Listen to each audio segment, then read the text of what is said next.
Ladies and gentlemen, please welcome to the stage Essence Lifestyle Director Charli Penn.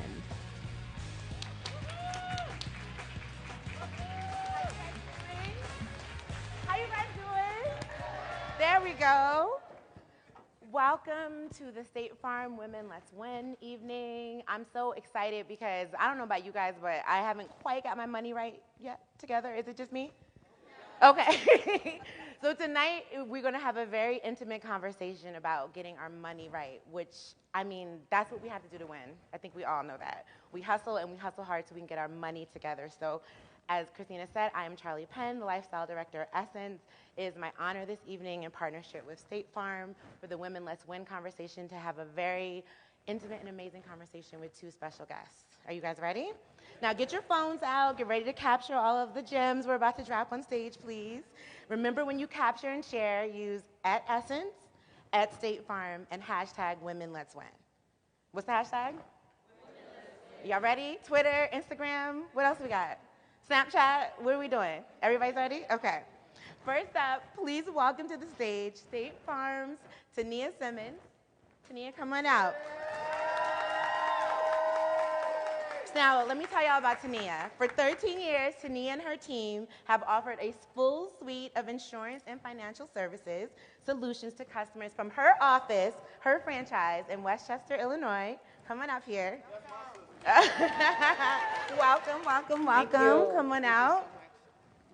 No, right over here, yeah. And she's wait a minute, more tea, more receipts. We got to give all the receipts. She is a member of the Westchester Chamber of Commerce. She's also a loving mother and a mom of 2 boys. Please welcome our boo Teniyah. Thank you. Thank you, everybody. Thank you. All right, have a seat. Right. Now we have one more very special guest. I think she'll look a little familiar to all of you. Our celebrity guest this evening, I like to say, is one of the hardest working women in Hollywood. You know her as a top model. You know her as a real housewife of Atlanta, an actress, a TV host, a fashion model. I mean, she has receipts for days. An entrepreneur, a mom, a soon-to-be wife. Introducing Miss Eva Marcille. Here she comes. Hey. Doesn't she look fabulous? Come on out here, darling. You look great, as usual. Thank you. Welcome, You didn't tell me you were my friend. And my friend. Yes. Hey, beautiful. Come on out. Now, I think we can tell from all the receipts I just dropped for both of you ladies that you obviously do it all. You balance motherhood, businesses, life. Can we just start with how? Where are your capes? Yeah. Are they at the dry cleaner? Please tell me. How do you balance? You want to take that first? Sure. You smiled like you knew. Yes. Okay. She smiled like she knew the magic Yes. secret. The balance for me comes for taking just a moment for myself. Like, you do it all, we try to do it all, but we really have to find balance and taking a moment for ourselves. So I take Fridays off. Just to Really? take every Friday for 5 years, I have taken off for myself. You are living your best life. Now, how do I do that without getting fired? Well, Entrepreneur. I'm an entrepreneur, so I'm the boss. Oh, But right. Own yes, your own. Yes, own your own, and you can pick those days to take off. It's so necessary. Every Friday for the last 5 years, I have taken off. And what do you do on Fridays? Get What's a your- massage every Friday. Every Friday? Okay, I'm really jealous. Listen, Eva, what do you, can I you should tell have went me? first. I should not go second. I should have went first. Because the truth for me is that a lot of the things that I've acquired in life and that are attributed to my name, I can only give God the glory. I have nothing to do with it. So I could say, like, I found balance by doing yoga. No, I don't. I find limber by doing yoga. I do not know how I find the balance, but I find him. And so he gives me the balance I need for whatever it is I have going on. So I don't really have a do this or do that, except for, like, keeping step with God for me. There you go. Already, I told y'all about the gems. I told y'all, look, everybody's cameras are out. Hashtag Women Let's Win. Yes. But, okay, so we're here to talk about our money, okay? We all care a lot about our money, all right? And we need to get it together. And I think that starts with what we're taught about financial responsibility, security. We weren't all taught that credit scores mattered. Yeah. You know, the credit cards need to not be spent on clothes and shoes and hair. we weren't all taught these things. So tell me a little bit about what you guys were taught growing up about money and how that affected you. Well, for me, my mom was like the head of my household. So she ran everything. She paid the bills. She worked 9 to 5. She was corporate. And my dad was a jazz musician. So obviously she took care of the finances. And she was amazing at it. She, went to school in the 60s, 70s at UCLA and went into business in the medical field. But she's always budgeted. She's always saved. And we were kind of having the conversation early. You have to figure out in life what's a priority to you. And she figured out for her family being comfortable and having what they need, taking a yearly vacation with the whole family was important. So I saw her at a young age start saving. I wanted more of an allowance. And she was like, no. We have a vacation we're going to. I mean, it was Detroit, but we were kids. But you got away. We were children. You still got away. That's and right. it was 4 of us, and she's like, I want to take my kids at Christmas. It's expensive. So she thought about that all throughout the year, and I think I learned how to budget and to think far ahead versus my immediate step in front of me. And that was one of the things she's taught me that has helped me stay financially responsible. Oh, that's great. Yeah. Now, Teniyah, speaking of saving, I feel like the idea of saving, like your mom mastered it. She's amazing. She's dope. I have not. So I feel like sometimes for some women it's intimidating. Like we do it a little, we don't. Or the idea that maybe I could save or maybe I could get that dress or those shoes that are on sale. How do we even begin to wrap our mind around saving as a lifestyle? Well, I think everybody looks at when they're saving as you have to save a lot of money. It starts really small. How small? It starts small. However, whatever small looks like to you. Like my $2? Yeah, well, hey, if that's what you have, whatever you have left over, if you have $2 left over, that's your small. If you have $50 left over, that's your small. But to save something each and every time you get paid, whether it's putting it in a drawer, a sock, in the bank, which is more, better for you. But if you can. just to put up, right, but to put it up somewhere, just to have something left for yourself is very, very important. And I learned that at the early age, saving in my grandmother's wallet. And she wouldn't borrow my money, and nobody would take it from her. And so my grandmother would allow me to put up, she would allow me to put money into her wallet where she knew it would be safe. And when I went back, it was always there. And she saw that at a young age. I was a very young girl saving, and I passed that on to my children. Put something up. My husband is an advocate of that as well. He really, really saves.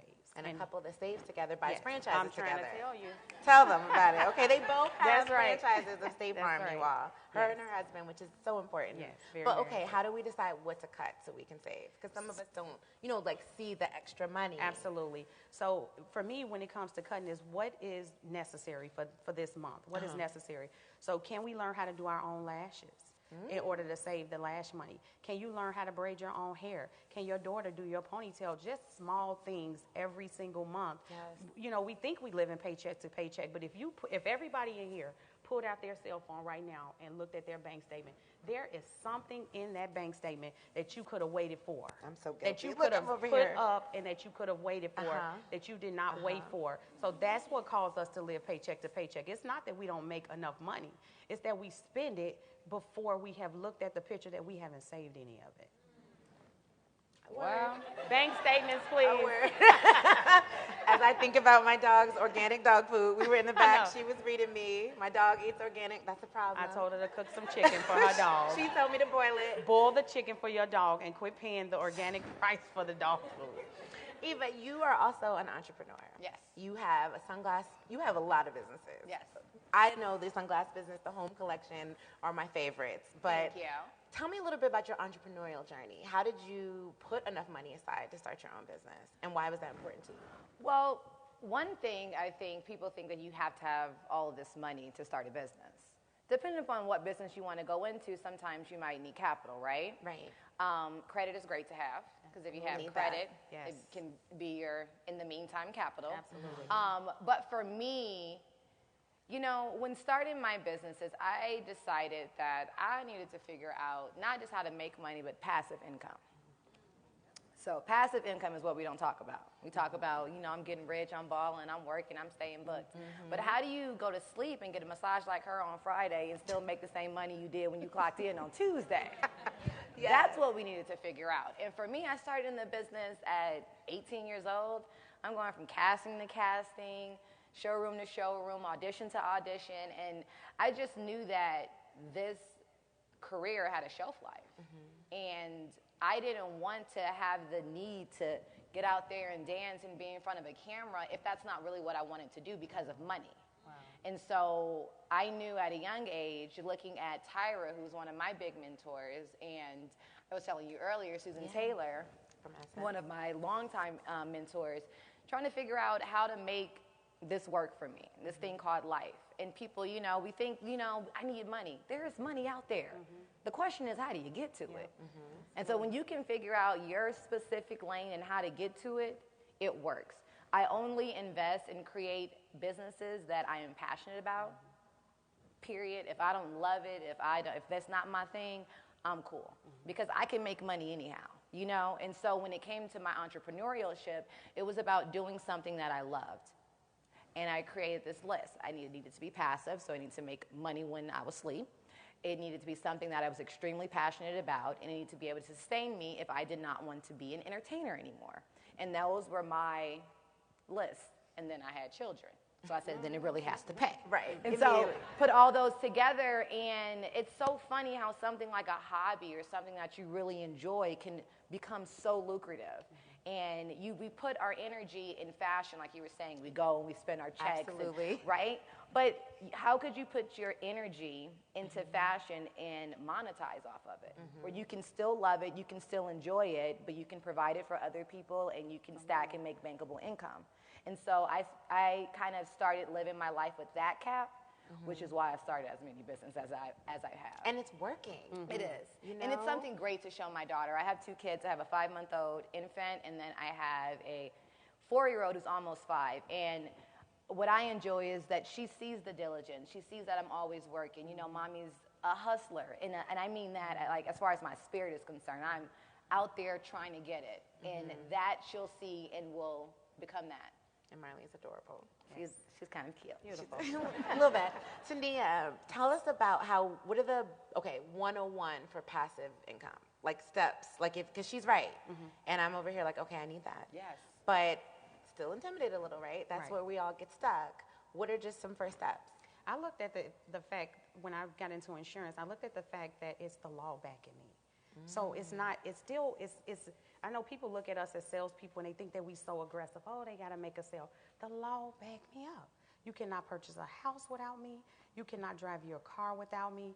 You cannot leave a legacy to your family with money without life insurance. So my job is aggressive, but it's also passive because the law backs me. Anytime you get into an accident, the first thing they're going to ask you for, they're not going to say, well, they might ask you, are you okay? But the next thing is going to be, where's your insurance card? Absolutely. Where's your insurance card? So it is passive, yet we are very aggressive in what we do because we want everybody to be covered. And I think there's really something to be said about investing in what you know is working. Yes. Obviously the law says that, but we know what we buy, right? We know what we see our friends buy and do, and invest in a business that you know is winning. Absolutely.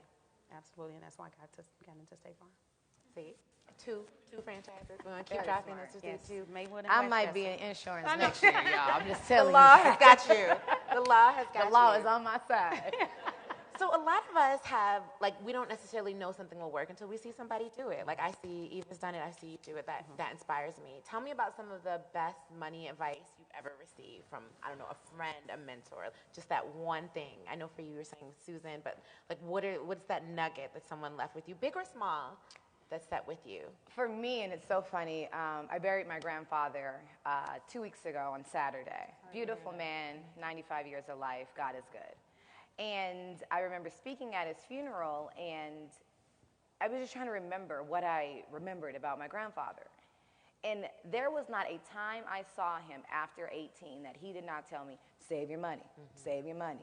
And it's kind of irritating when you're coming home for the family reunion and all you want is peach cobbler, and he's like, save your money, save your money. And now, as an adult and a parent and a homeowner and all of these things, I'm like, save your money, save your money. So where I used to always buy my first class flights, I'm like, I'm going to buy the coach ticket. I'm going to request an upgrade. I'm going to wait. Get on the list. Listen, and you look up. I was on a flight the other day. I was in economy comfort. Master P was in economy comfort. And I was like, okay, my grandfather was right. Save your money, because we're both going to get there. The question is, how much are you going to have at the end? So my biggest nugget was from my grandpa, Lester, who said, save your money. And what about you? My biggest nugget was my aunt telling me, don't do as you see me do. And I looked up to her so much. I just thought she had it all. I thought she did everything right. And she pulled me to the side and said, no, don't do as I do. Do not do as I do. Save your money. It's the basic concept of putting something aside. Putting something aside for when life happens. Because life does happen. And you either going to be ready or you're not going to be ready. Okay. And I'm going to be ready, and my kids are going to have a legacy when life happens. Yes.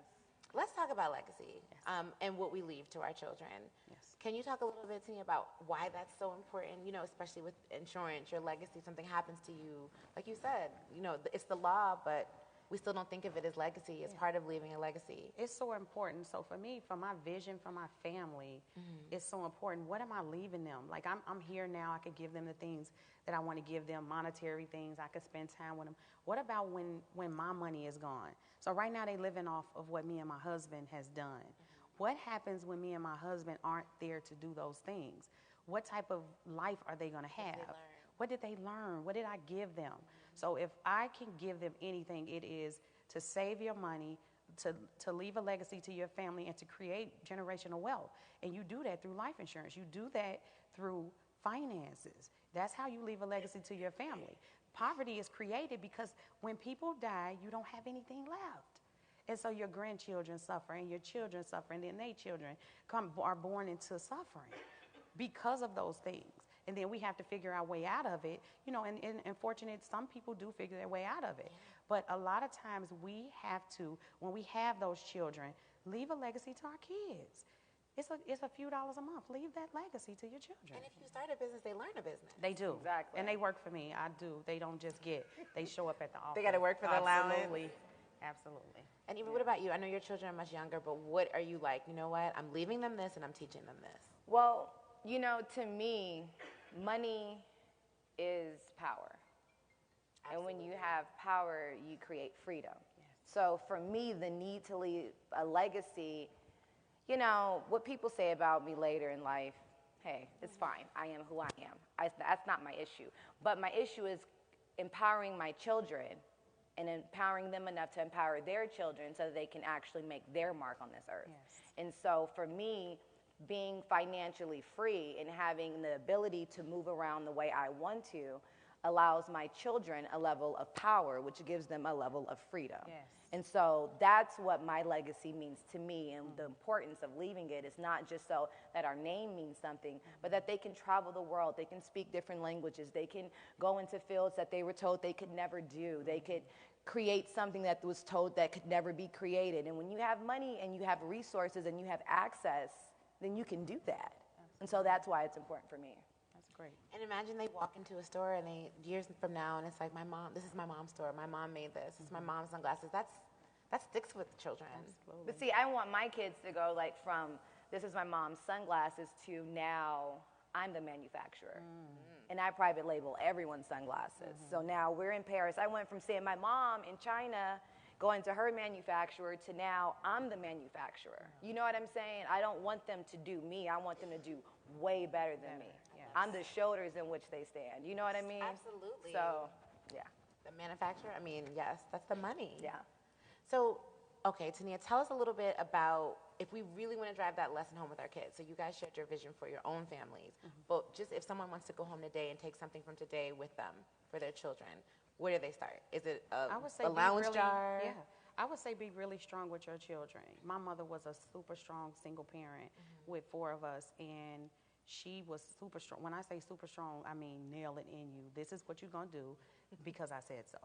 And so, all we need to hear. And because I said so, and I tell my kids all the time, this working for me. So if you don't believe what you see that's working for me and your dad, I don't know what to tell you. It works for us. So I can only teach you from what I've learned, save your money, put you a few dollars up, and I am so grateful that my son listened when he got in high school. He was old enough to come and work for me and do jobs for me and my husband. And what he ended up doing was he saved a little bit of his check every month. He went to school with thousands of dollars when he went to college. He's now a freshman in college, and he has not called home not one time to ask me for a penny. That's how you know you're doing good, and how you know you left a legacy to your children. Yeah. That's incredible. Yeah. That might be the first college student I've ever heard of that didn't call home to ask for money. That's why he didn't answer my call in the back. Yeah, I was like, he's like, Mom, He doesn't need anything. So can either of you tell me about a financial risk that you took that either did or didn't pay off, but you feel good about taking it? Well, I'm in the middle of one right now. I get married this weekend, and thank you. That's a financial risk. That even wasn't even what I was talking about, but that's about 4 down payments right there on the house. But so my soon-to-be husband and I are looking for our new home, and we are looking through Atlanta, and I'm from LA, right? So $1 million house in LA is still 2 bedrooms with a nice Studio. lawn. Oh, man. You know, in Atlanta, a $2 million house is a nice house. So I'm in Atlanta like, okay, cool. A $600,000 to $800,000 house in Atlanta is equivalent to a $2 million house, $3 million house in LA. Absolutely. So I'm like, okay, cool. I can do $800,000. That's my budget. And I started looking at all these different places, and I'm like, I want a turnkey, I want my clawfoot tub, and I want it to be perfect, and this and that. And then I started looking at like the properties that were $150,000 and $200,000, great land, but the house is old. And I'm like, I don't want that. And then I talked to my soon-to-be husband, and we were thinking about it, and he said, babe, why don't we buy the $200,000 house with good bones on a great plot of land, spend $200,000 in renovation, and I'll give you your dream home. And so initially I was like, I want to walk in with my hardwood floors, but he made me look through his prism, and it gave me a different perspective, and it allowed me to see you're investing your money no matter what. You paying rent, you paying the mortgage in a home you don't like, you're helping somebody out, you're still paying money. So figure out how to make your money work for you. I can get the same thing that I want for a fraction of the price. Mortgages in Atlanta for a $300,000 house, your mortgage is $1,700. And I'm sitting over here and I can buy whatever I want in Neiman's, and my mortgage is less than the average person walking down the street. You know what I'm saying? So for me, my idea of how to spend my money and what the world looks at and what I need has changed. And I've taken my little bit of money, and now, the area in which we plan on moving in, it's already developing in 5-year projection, a 10-year projection. So my little $300,000 investment is going to be $1 million within 5 years. That's right. You know what I mean? Smart. And your bathroom is your clawfoot. Everything's exactly And the you way can you want find it. a clawfoot tub. Just go to the auctions. Because I'm cheap. What about you, Teniyah? Tell me about a risk you took. Was it opening the franchise? Did that feel like a risk at the time? That was a huge risk, absolutely. But the huge risk came from once you start making the money, knowing what to do with your money, and having a personal, a CPA, a real accountant that knows the tax laws, that knows how to give you bonuses, and because you don't even know how to really pay yourself. When you're making that money, you don't know how to pay yourself. You don't know that if you're using the money that you can write it off or you can't. So my biggest mistake from my first year in business was wasting it, giving it back to the IRS, because I had no idea how to pay myself. Yep. I had no idea that I should have paid myself more, and then instead of giving the IRS my money. So I had a huge tax liability that first year, but just know that God is good. I'm out of that jam. And you take Fridays off. And I won't never go back in that jam again. And what you're saying is get your team together. Get your team together. Invest. You got to know you got to have a team of everybody. You need your insurance agent. You need your real estate agent. You need your accountant on deck. You need some good people, a good attorney. You need some good people backing you up. And I think more Black women should consider owning franchises. Absolutely. We don't. It's good to hear you talk about doing that twice. Yes. And I think we need to talk more about what we do. We don't share. We talk about our hustle, but we don't talk about our how. We do. We don't. And I would love to share it. I tell people all the time, I would love to help someone else become a State Farm agent. It is in me. I can teach you what to do. I can show you what to do. But a lot of people are afraid because their finances ain't in order. So the one reason that we're here today is because the finances aren't in order. But it's not too late. People think that because they spent a lot of their time not having money or not being this or not doing that, it's never too late. It really isn't. It's a mindset. Too late is a mindset. And if you set your mind that this is what I want today, I couldn't get it back then, but this is what I want today, you'll turn it around. You'll fix your background. You'll fix your credit. You'll start saving that money if that's really what you want to do. And that's all I did. I worked paycheck to paycheck. I worked for an agent before. I did everything that I was supposed to do. I didn't get past no steps. I didn't have no legacy, no money handed down to me. I didn't get those. I didn't have that story. That's not my story. I literally went step by step by step in order to become a State Farm agent, and then I was able to open up a second location.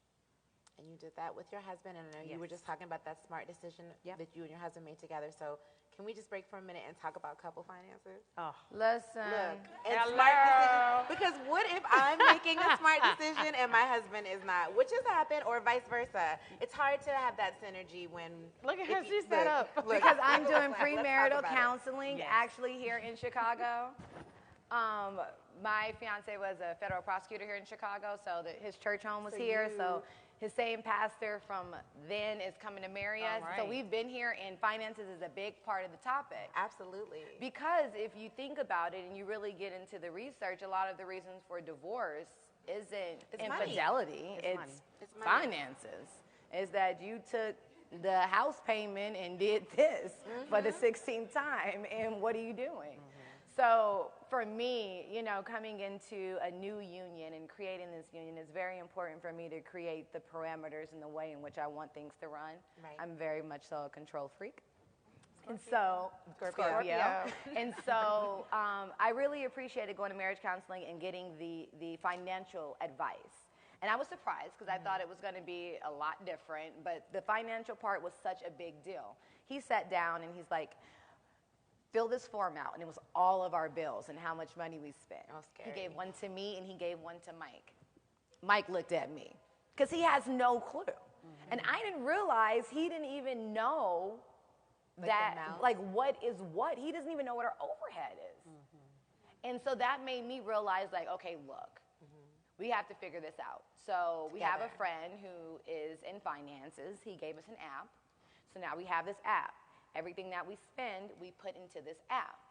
It deducts it from our bank account. We're all able to see it. And at the end of the month, you can go through it, like you were saying, the bank statement, and kind of see what you needed, what you didn't need against what your overhead should be, where you're at, And who where did you're what? trying to go. It does everything for you. I need this Technology, app. it's everything. Please tell us what you have. But you have to be very intentional about your couple finances. This whole, I found these shoes on sale, so I'm going to put them in the back of the car and tell them it's old.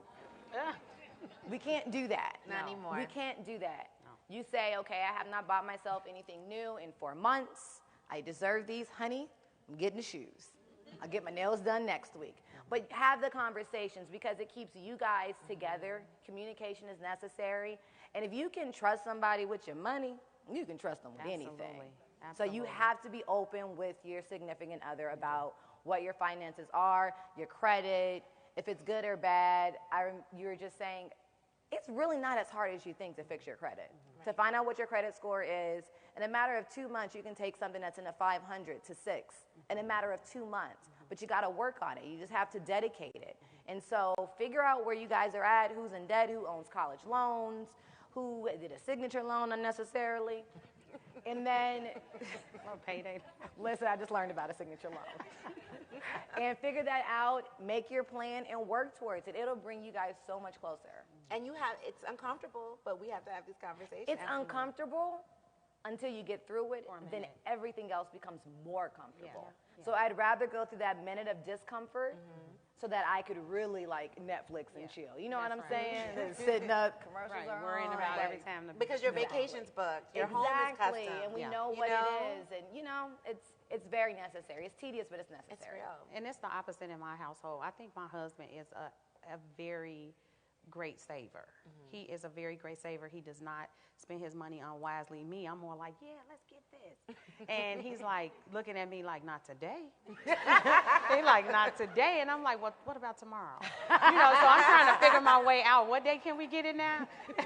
And so he really, really taught me, and my brother taught me about credit.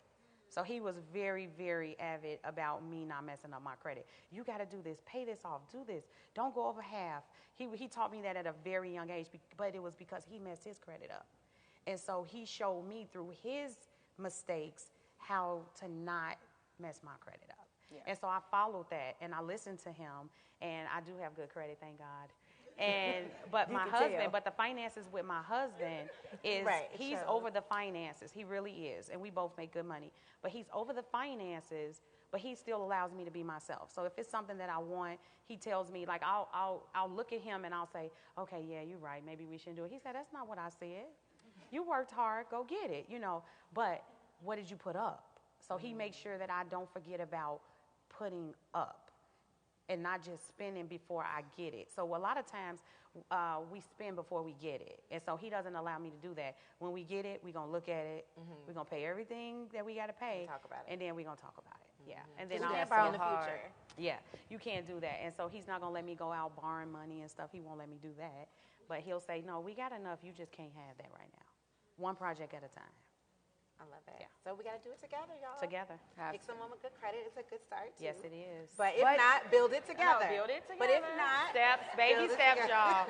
Do not break up with your boyfriend because he owes a student loan. Because, like you said, at any point, you can fix it. You can. So there really is can. no, it's not doomed. Like she said, from a 6 to a 5 in a couple months. You really can. Yeah. It's amazing. Yeah, don't break up with him. Help him out. Yes. Don't break up with him. Send a lifeline. Help him out. He'll figure it out. So both of you as entrepreneurs, I just want to go in, because I'm sure a lot of men and women out here are entrepreneurs or thinking about becoming entrepreneurs. As you know, Black men and women, the numbers for entrepreneurship are surging. Yes. We're doing that. Okay? But share some of your pitfalls or things you've learned, just like anything, any gems about just becoming an entrepreneur. Like, hey, if I can tell you this one thing, this is it. For me, the one thing is do it. It's the best thing I've ever done for myself. I'm telling you, it's the best thing I've ever done for my family. It allowed me to give jobs to other women, to other men, to young teens. Like, it just opened up so many doors. Me creating myself, I'm thinking I'm creating myself a job, but it was so much bigger than me. It was so much bigger than me. It was creating a job for everybody around me, including my husband. And so when you think of that, you starting a business, you're thinking about yourself and what you get out of it, but no, it's so much bigger. When I put payroll in, I just paid my team members' rent. My best team member, which is sitting in the audience right now, she gets to pay her rent off of my check. That's huge. So become an entrepreneur. Put your money into it. Take the steps you need to take to do it yourself, and it is so rewarding. I'm telling you, it's so rewarding. The flexibility that you get. The amount of people that you help just touches your heart. If that's what you're into, helping people, you don't have to just be a nurse. Start a business. That's still helping people. You're still helping so many people, so that's what I did. So important. Eva? For me, it's the journey when it comes to entrepreneurship. You know, we all look at it and we're like, boom, we want to be successful. I want all of this money. This year I want this. But the true beauty in the entrepreneurship to me is sitting in your own quiet space or riding in a car and you have this idea, and it's literally just an idea, a thought in the back of your head that you push forward a little bit, then you start thinking on, and then you kind of pick your resources. And then once you look up in a few years, and like you said, you have this little empire you built for yourself, you provide for other people, and it came from a small idea, like literally just that.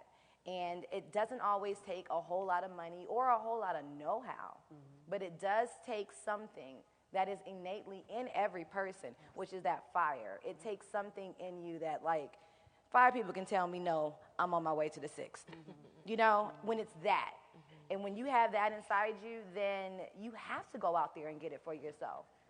Because my father taught me at a young age, you got to work. So you can work for him or you could be the owner. But you got to work. So you decide what you want to do. You know, you can dictate your life or you can let someone dictate it for you. It's all about your own decisions. And when it comes to entrepreneurship, it gives you a level of management over your life. Now, this does not mean that everybody's going to have Fridays off like her. No. Okay? I'm just going to tell you right now. That's Claiming not that. how it goes. Claiming it, though. She is very blessed. Yes, and I'm I'm not hating yes. on your blessings. Yes, I'm going to rub on your knee and try to get some. But what it does allow for you to do is say, okay, this is my project. This is what I'm going to do. And then I can plan this later in my life. When you're working and clocking in and you're a 9 to 5 on somebody's schedule or shift or salary that they give you, you don't have the ability to go with your friend who's eloping this weekend. You don't have the ability to do this trip in Europe and take these 2 weeks. Where are you getting the money and who getting paid while you're not at work, right? But when you're an entrepreneur, you have that luxury. And so just to give yourself freedom to live your best life and to really get what life has for you, take that journey. It's not going to always be nice. You're going to lose some money. Sometimes you thought you should have had some money in this quarter, and you're like, so we didn't make no money? So we make that. Well, did we lose money? You know what I mean? Like, okay, at least we didn't lose money. Yeah, are we But going to then owe money?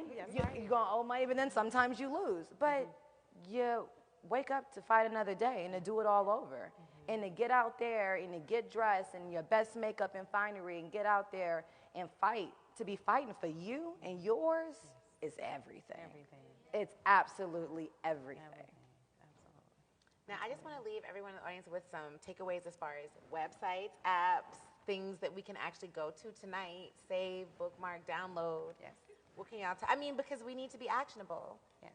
I That's would how like it you all to starts. take a look at letstarttoday.com. It's a State Farm resource where you can go and you can track your finances. You can plug them in. You'll be able to see a big picture. And what also I do at home with my husband is we do individual financial reviews on each other. So you'll be surprised to see how much. Teach me, Sensei. How much? Yeah. It was taught as a State Farm agent. They taught us how to do individual financial reviews. How does that work? But it's so easy. Okay, so you talk about your loans, your liabilities, your extras, and any income that you have. And you look at the things that you do and you look at the bills that you have, and it really gives you a clear picture of really how much you need. So really by the time you're through with that, you're like, I need to be a millionaire right now. In order to really live like I want to live, I need to be a millionaire right now. And so then you look at the picture and then you say, well, let's get started today. This is what we're going to do to get started to this journey. Let's cover this. Okay, so that's one step closer. So let's put this away. That's one step closer. Let's stop doing this. And that'll take us one step closer. So it's not about just coming up with that $1 million right away, but saying to yourself, this is what we need. This is a realistic picture of what we need. We should be millionaires, and we're not. So how do we get there? I love that. That's what it is. I love that. And if you remember, you let us know about this app, the His and Oh, Her, because I think it's Well, something it's the collaborative. same kind of an app that you were just I talking about. love Let me it. We find need it to on know. my Hold phone. on. Hold on. Tell I the love people. this little app. But no, it's a really cool app that just tracks your finances And your budget. Which I and your think is budget amazing. and what you're spending. Well, while you look it up, we are going to take some questions from the audience. I'm sure you guys have a bunch of questions for them. I don't want to hog all their time.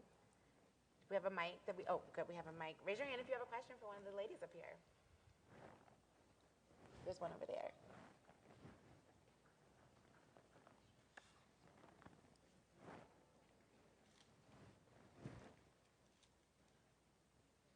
Wait, somebody was up. Okay, there we go.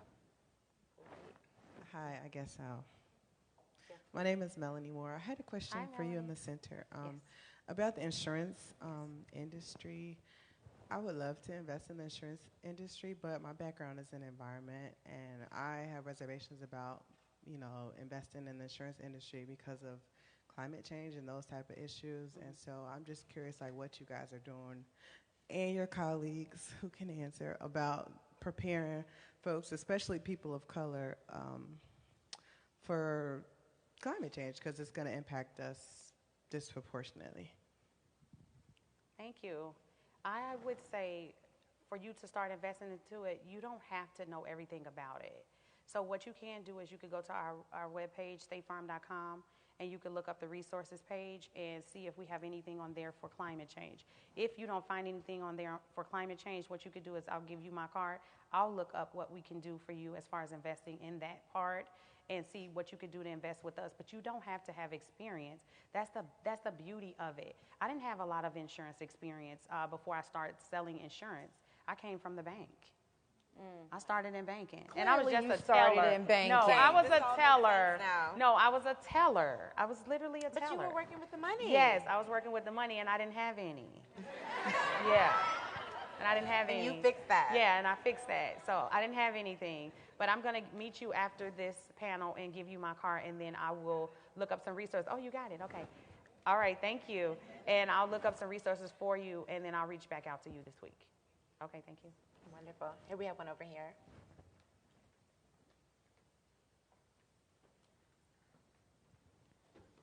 Hi, my name is Prentice Whittington. Can I have your name because I just feel so Teniyah terrible? Simmons. Teniyah.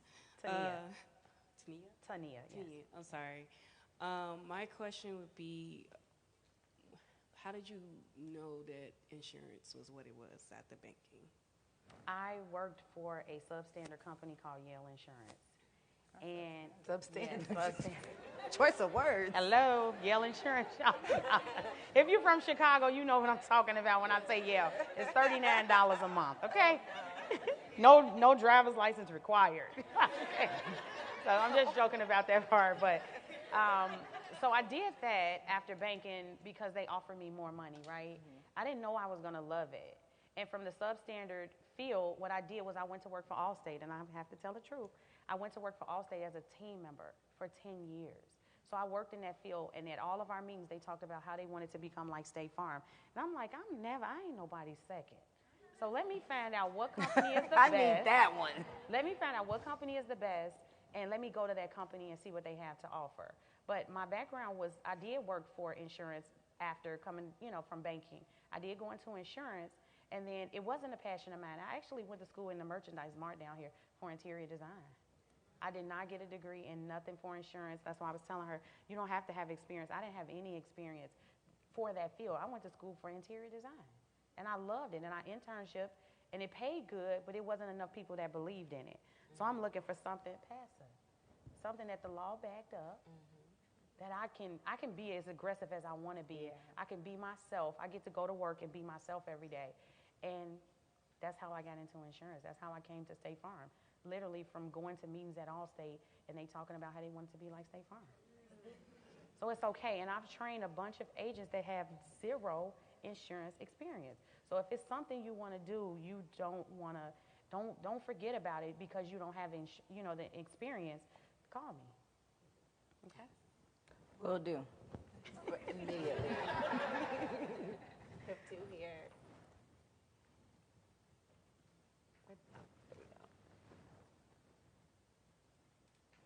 Now the questions could be for both of us now. No, I want all of We this. want all the gems. I need to diversify. Hello.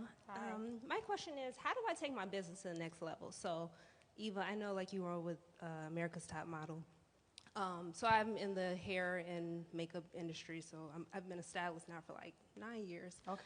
So I don't know. It's I've invested so much money in this, so much time in classes and everything. But do you think it's a good idea to pay a marketer to I just don't know what to do. I feel like I'm stuck. So this answer for me would have been completely different 10 years ago. But the way Instagram is set up, if you pay somebody to market for you and you just saw Cardi B become a multi-millionaire in 12 months over that platform, it's real. Social media hits everybody all over the world instantly. You can make videos, you can go have your own channel, you have YouTube options and capabilities. If I were you, I would use the social media platforms that currently exist that cost you absolutely no dollars. Create shoppable posts, which means, hey, I got the bomb wigs. Put your wigs up there. Do a great photo shoot with your friend who doesn't charge you. Put the picture up. You want this wig, click it. Boom, it's shoppable. You can do that on Instagram. It doesn't even take any money. You have Cash App now. You have PayPal. You have all of these different things that allow you to make money. You have QuickBooks, which allows you to reconcile the back end, which is your money, your books, and what's coming in, what you're putting out. And so there are so many things you can do by yourself where you honestly don't need a lot of liquid capital. And I would start on Instagram, seriously.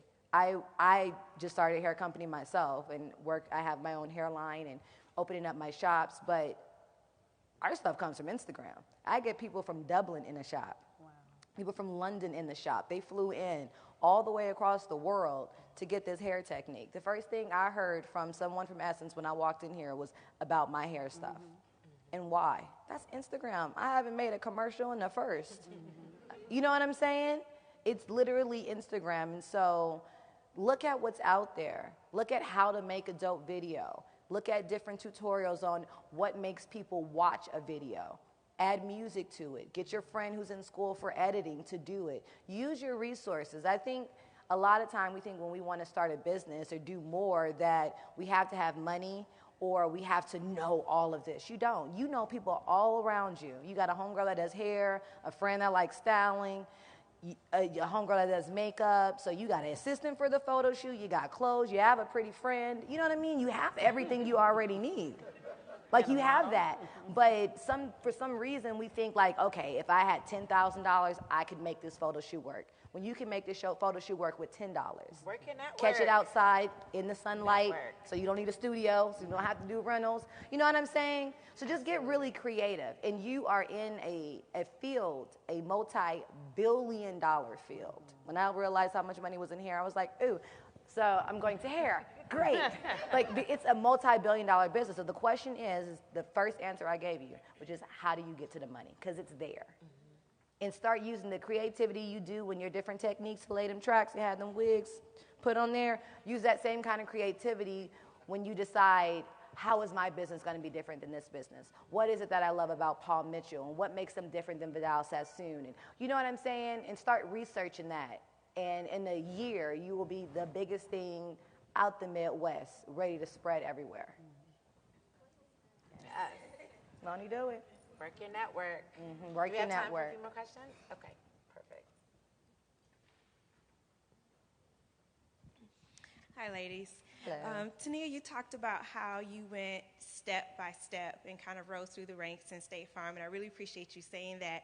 And so to all of you, I was wondering if you guys might have any wisdom or gems to drop for career women who maybe, you know, entrepreneurship isn't your route, but you're looking at women like Bazoma St. John, who is an executive and has been executive at all of these awesome companies. And, you know, maybe you're just trying to work hard to get that promotion that's going to help you increase your income, and you're trying to rise in the ranks in senior leadership.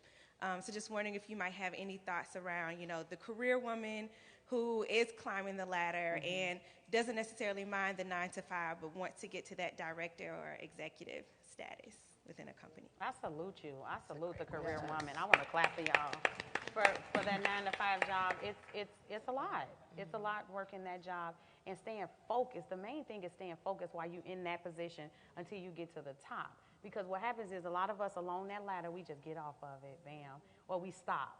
And we don't realize that we can push up the ladder. Like I said, I started from a team member. I was the lowest of the team members. Then I became the top seller. Then I became the office manager. And then from the office manager, I wanted to look at my role. I went to commission only. And then I became an agent. And so after an agent, I opened up another office. From there, I plan on going up the ladder still, out of agency one day, and begin to be the VPA and the, you know, of the company, of State Farm. And so I'm not going to just stop here, but don't get off the ladder. Don't get off the ladder. Clap for yourself every step on that ladder. And if you are grateful for every step that you have on that ladder, you'll get up there. You definitely get up there. But I salute you for going to work every day on your 9 to 5 where you want to be the executive. I really do. I will say, I know you brought up Bazoma St. John. I had the pleasure of interviewing her, and the thing that she said Bazma's my homegirl, by the way. That's like my friend. Badass Bose. Listen, Badass Bose. She talked about learning that she had to show her work. Yes. Because someone That's actually what I was told gonna say. her that she did not hit enough home runs. And that's why she has a Louisville Slugger in her office. To remind her that she was doing that, but they didn't see. Wow. So I do want to say that we're always doing the work. And what she taught me was that sometimes we have to show it. We can't be too humble. We have to remind them who we are. And that's what I was going to say, because where I am in my career is very unconventional, right? Like how I got here, you have people that are like, I've been modeling since I was 14. I was found on a Paris runway. I'm like, oh, well, I auditioned at the mall in Atlanta. So my whole life is unconventional. But I say that to say that's the same thing for each one of you guys. No journey is one way. Like there's no, like my journey to become a model was not the same journey as Tyra's journey. Right. But we both found our success. And so while you're looking at these steps and you're looking at people that you admire, know that what God has for you and what he has for you to climb might not be what that sister next to you climbed.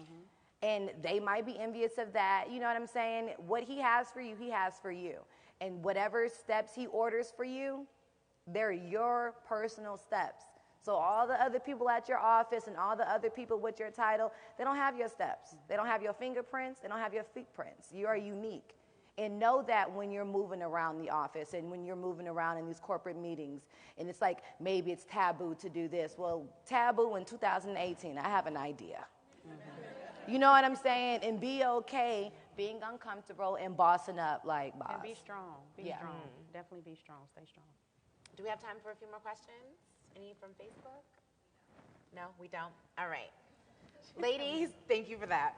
Ladies, thank you so much for your time, for just opening up with all of us, sharing these gems, these apps, these websites, these policies, It's called these Mint. plans. Mint. Intuit's Mint. Intuit Mint. M-I-N-T. M-I-N-T. M-I-N-T, y'all. But thank you so much for your time and just for being open. Thank you so Everybody, much for please having give us. them a round of applause. Thank you. Thank you so much. Before we leave, you know, part of what we're doing here is making sure that we have vision for the future.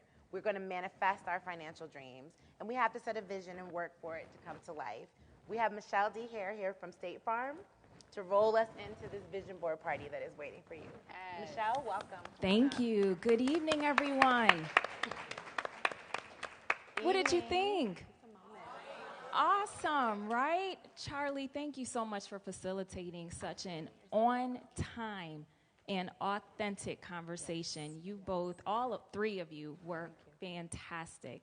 Thank you. Thank you. And to you all, our and yes crowd.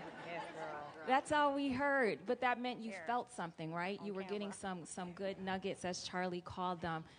We thank you all for being here, and to our State Farm VIP customers, thank you all for being here as well. And I have to say, and again, I'm Michelle Hare with State Farm's marketing department, and big shout out to Essence for partnering with us on this Women Let's Win series. We created this money conversation because we know half of Americans struggle with their finances, and in the Black community, those numbers are even worse. And it's estimated by 2053, wealth in Black households will be zero. Let me say that again. It is estimated by 2053, there will be zero wealth in Black households. Between 1983 and 2013, Black household wealth declined by 75%. So here's State Farm this evening. We are here to disrupt that trend. We are here to create a new narrative, and it starts tonight. Charli talked about you all having vision. We want to ensure that through our vision board party, which I'll talk about in a second, that you become very close to your dreams. You write down and understand what your financial goals are. We'll have agents floating around. In addition to Teniyah, we have other State Farm agents here this evening that can help you navigate through some of those insurance and financial services related questions that you have. But the point is, we have the solutions, we have the resources to help you get to where you want to be and make your financial future a success, period. You hear me? Okay. So now the fun part. We have a vision board party. How many of you have ever been to a vision board party? Oh, we have some experts here. Or just created a vision board. What about if you because I just created a vision board. I didn't have a party. Well, we are so excited to have a vision board party for you all today. So when we're done here, you are going to move over to this second side of the room, this other side of the room, and take a seat. You'll see vision boards. Essence, thank you so much for providing a slew of magazines. There's scissors and glue sticks and markers and all of that. So you are going to map out your financial goals. And again, our agents will be around helping you through that process. And then we will also have a meet and greet with Miss Eva. Yes. And so go to your tables. We will call you up for your meet and greet. So please do not bombard her. Okay. We will have a managed process. Okay. So we'll again call you up from your table. There are more hors d'oeuvres in the back of the room. And let's have a great time. Yay. All right. Thank you all.